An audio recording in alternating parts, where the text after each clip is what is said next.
32797, Twitter.com, The Rev Al, Twitter.com, The Rev Al.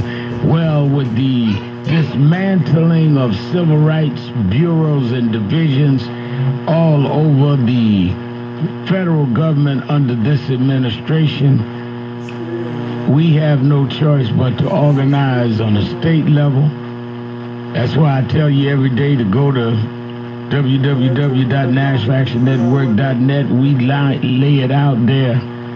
We are on the ground dealing with this. And let me say this, as we watch the unraveling of the whole Russian Trump campaign and Trump family ties,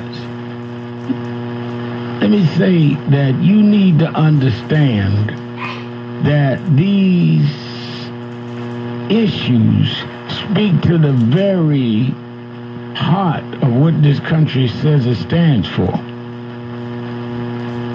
If a foreign government, particularly one that is reputed to be adversarial, can impact an election in this country and can trade and do business with the head of this country, then that means that there is no such thing as a one-man, one-vote democracy, because it can be recklessly interfered with.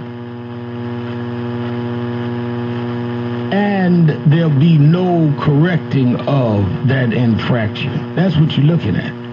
You know, I was looking at this whole thing with the allegations that Jared Kushner went to the Russian embassy and said he wanted to have a back channel straight to the Kremlin. What? Why would he do that? Well, they say that some of the men right in the Trump administration, Secretary of State Tillerson, former National Security Advisor Flynn,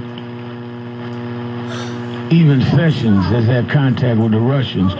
So why do you need a direct contact? Unless, of course, you want to do some direct discussions. Don't want to go around any others. You know, they were in the real estate business, and you cut out the middleman. I got a condo here for $1 million. I bet you the broker told you $1.5 million. You come direct with me, it's $1 million. I mean, there's all kinds of questions I have to ask. Why would they want to direct that channel away? Oh, Reverend Al, that's for security. Security against who? So you're more secure going to the Russian embassy, talking to the Kremlin, than to go somewhere that can be monitored by your own administration, your own intelligence forces? Now, I don't know if it was Jared's idea. If it's so, I don't know if Trump sent him.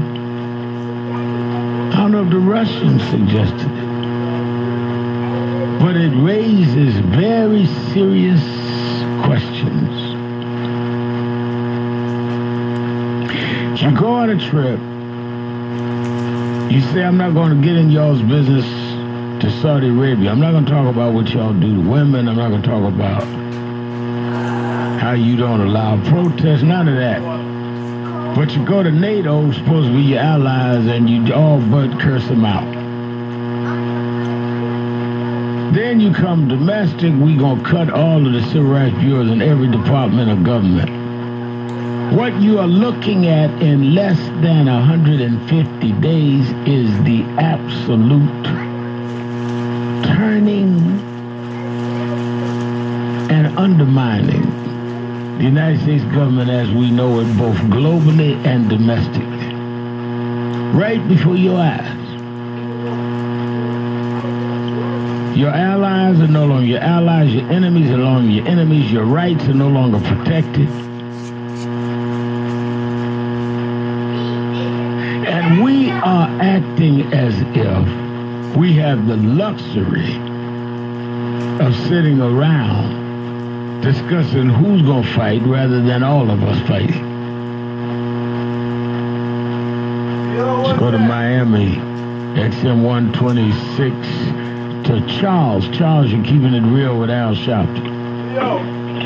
Hey, good afternoon, Reverend Al. How you doing? I'm very well. How are you? I'm a little puzzled by everything that's going on, but I gotta say, this thing with Jared Kushner is, to me, they got him dead to the right. We just don't know everything the FBI knows because they're saying that part of the investigation into him is financial crime. Right. And I can't believe that, that I think at one point they did say that they was going to wait till the outgoing administration, which was the Obama administration, took over until they started, getting involved as far as doing government, things in the government. And to know that they have set up a back channel like this, it just seems nefarious. And as far as the Middle East trip, it was a disaster. And the Republicans, as well as the administration, is trying to put a faith on it like, they did such a great thing. But the thing that we have, our NATO allies mad with us or, willing to go their separate ways, it's really shocking to me. But, this is what you get when you get someone like a Donald Trump and they, with all the excuses from the Republicans and the conservatives, he's new to this or whatever, and he's just a businessman. I say that's a bunch of bull because this was the same man attacking President Obama at every direction and every turn, and they didn't give him a chance. So there's no way that